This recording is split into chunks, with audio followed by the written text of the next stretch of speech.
Hello, my powerful people. This is the In Full Power Podcast, and I'm your host, Jasmine Conway. Okay, so you know how we love a good comeback story. Like we just eat those up. The glow up, the look at God, the I almost gave up, but then yeah. I want to talk about the part before that because there's this woman I want you to know about.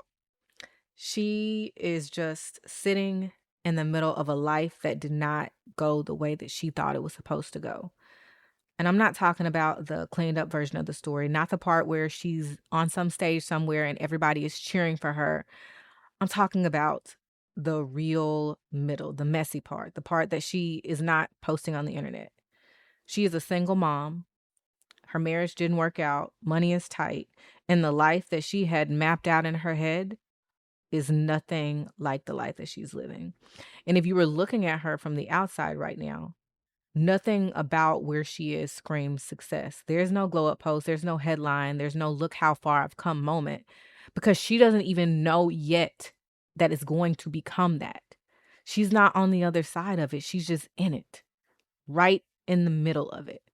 And honestly, that's the part that I want to stay in for a minute because we don't talk about that part. We love a comeback story. We love the and then everything worked out version. That's the part that gets shared. That's what ends up on somebody's vision board. But the middle, when you don't know how it ends yet, when you're just sitting there with the thing that fell apart, that's where everything happens.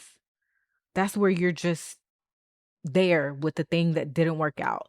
The relationship you thought was going to last, the plan you thought was going to prove something, the version of yourself that you thought that you were building toward, and now it's just gone and it's just you.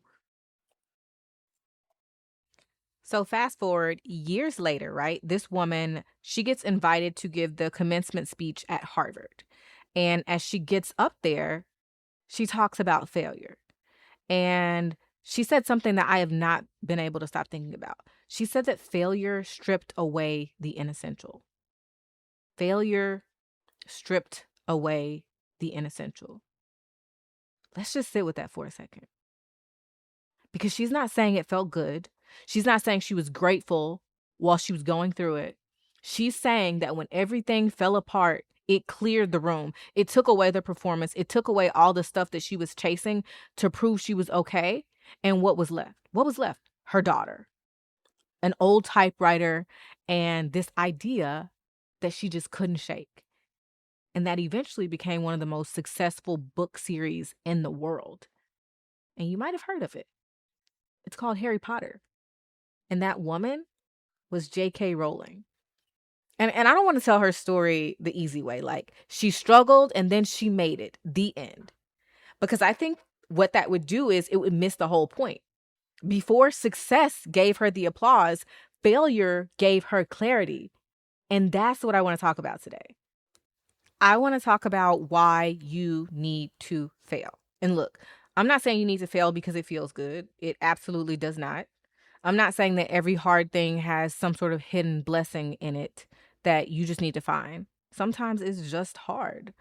And I'm not saying that you need to have the lesson figured out before you're even done hurting.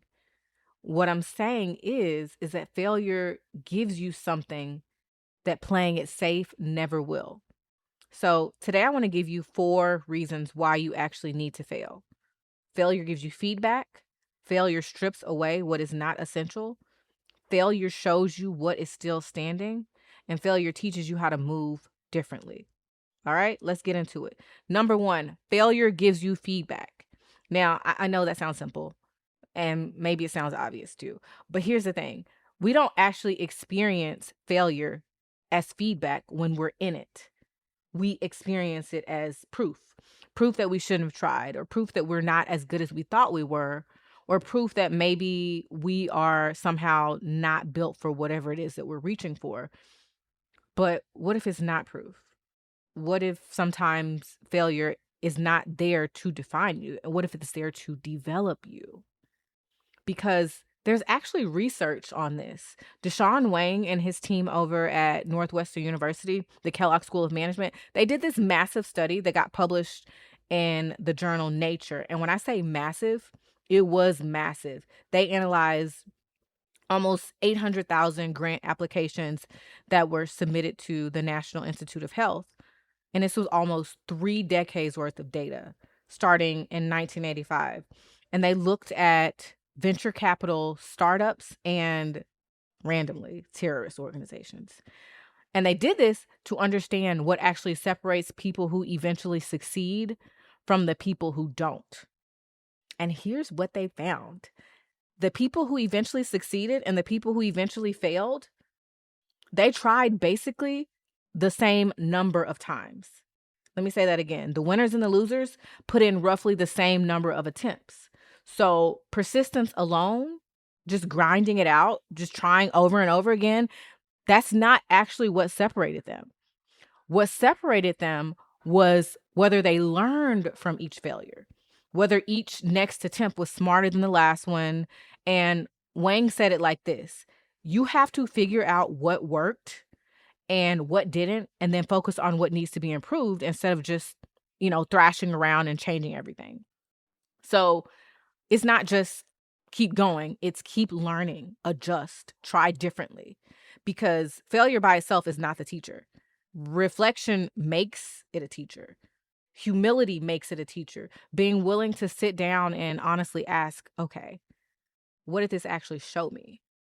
That's what turns it into something useful. And here's what I really want you to hear. Avoiding failure, it means avoiding feedback.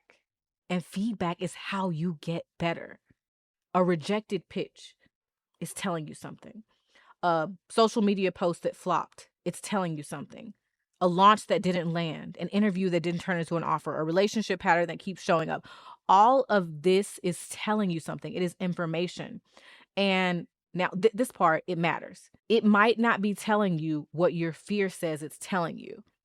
A failed launch, it doesn't mean that your work doesn't matter. A rejection doesn't mean that you're not qualified, but it is telling you something.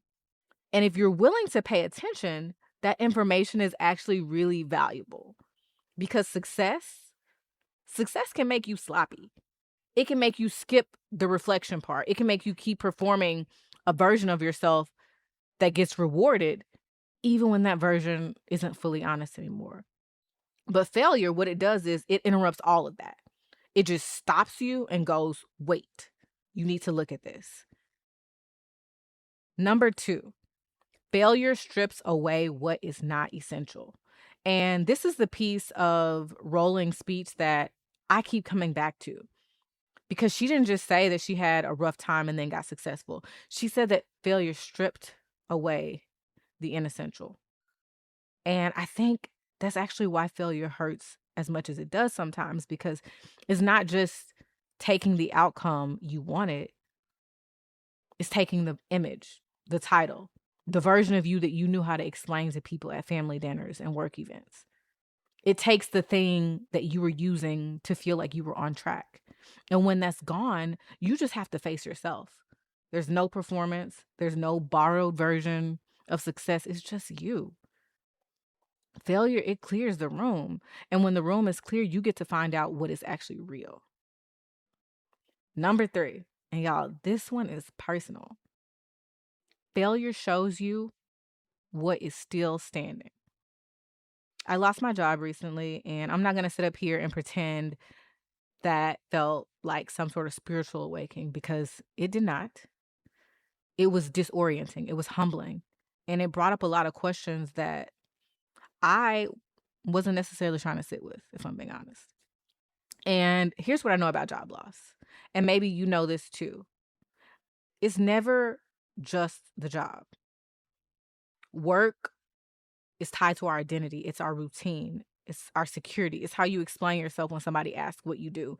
It's where a lot of us put our ambition, where we get external confirmation that we are capable and valuable and needed. And so when that ends, it can feel like more than a job ended. It can feel like a whole version of you ended. And I had to sit with that, like really sit with it, the discomfort of not having that title anymore, the disruption of a whole routine. And at some point I had to ask myself, okay, if the role is gone, what is still here? What do I have left? And that question hit different because when I actually looked, my voice was still there. My mind was still there. My ability to write, to speak, to connect with people, still here. My experience, my creativity, my stories, my perspective. This podcast in full power, still here. Now, I'm not going to pretend that one good question fixed everything because it didn't. It didn't, but it helped me separate what was taken from what was still mine. The role was gone. My value wasn't gone. The title was gone. My gifts were not gone. And I think a lot of us, we need that distinction because sometimes we don't realize how much of our confidence is borrowed until the thing that we borrowed it from disappears. We borrow it from the job, from the relationship, from the plan working out, from being chosen. And when something fails, we feel like we've lost ourselves. But maybe you didn't lose yourself. Maybe you just lost the thing you were using to avoid meeting yourself more honestly. And failure, if you let it, it will show you what cannot be taken from you. And number 4, failure teaches you how to move differently. Okay, so here's something I don't think that we say directly enough.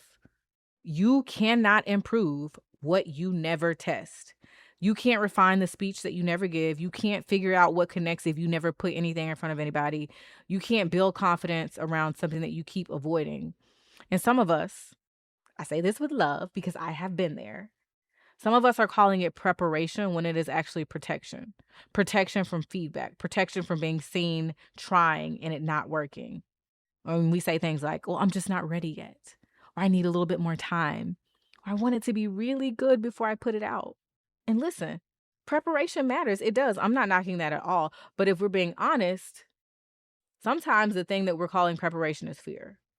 Fear of being seen learning in public, fear of putting something out and it not hitting the way that we hoped it would hit, or fear of finding out the first version isn't good enough. But you cannot refine something that you refuse to release. At some point, the idea has to become an attempt. You have to let the feedback in. And here's the thing. Failure doesn't always mean the whole thing was wrong. Sometimes it just means one part needs attention. Maybe the idea is right, but the language is not clear enough yet. Or maybe the offer is solid, but you're in front of the wrong room. Maybe the message is strong, but the delivery just needs more reps. But if you treat every failure like a final verdict, you're going to throw away things that only needed to be adjusted a little bit. So after something fails, don't just ask, what does this mean about me? You need to ask better questions. What worked? What didn't? What needs to change? What needs to stay? What is one wiser next attempt? Because that's how real confidence is going to get built. It's not the kind that, says everything that you do will work. It's the kind that says, well, even if this doesn't work, I know how to learn from it. I know how to get back up. I know how to try again without completely falling apart. And that is the kind of confidence that frees you up from needing every single thing to go right and every single thing to validate you. Every post doesn't have to prove you. Every room doesn't have to choose you. You can let attempts be attempts and feedback be feedback. A failed attempt is not a failed person, right? A failed launch is not a failed business owner. A failed season is not a failed life. It's just information. And it's information that's asking, what are you going to do with this? All right. It's time for your power practice. Okay, I got some homework for you. I want you to think of one failure, one rejection, one hard ending that you have been carrying around. And I don't want you to use it to beat yourself up. I want you to actually debrief it. What happened? What hurt the most? What did it make you question about yourself? What did it teach you? What did it strip away? And what is still left standing? What's one wiser next attempt? Not an attempt where you're trying to prove anything to anybody, just a wiser one. Okay? All right, let's recap. You need to fail, okay? Get comfortable failing, and you need to fail because failure gives you feedback. You need to fail because it's going to strip away what's not essential. It's going to show you what's still standing, and you need to fail because it teaches you how to move differently. And when I think back to J.K. Rowling saying that failure stripped away the inessential, I think about how hard that had to be to actually live before it became this beautiful line in a speech. Because the lesson, it always is going to sound good later, but when you're in it, it just feels like loss. So I'm not asking you to romanticize it. No, I'm not asking you to call it a blessing before you're ready. But don't let it become the final story about you. Failure may hurt, but it does not get the final word. Stay powerful. If this resonated with you, share it with another powerful person who needs to hear it. I'm Jasmine Conway. This is the Info Power Podcast. I'll talk to you next time.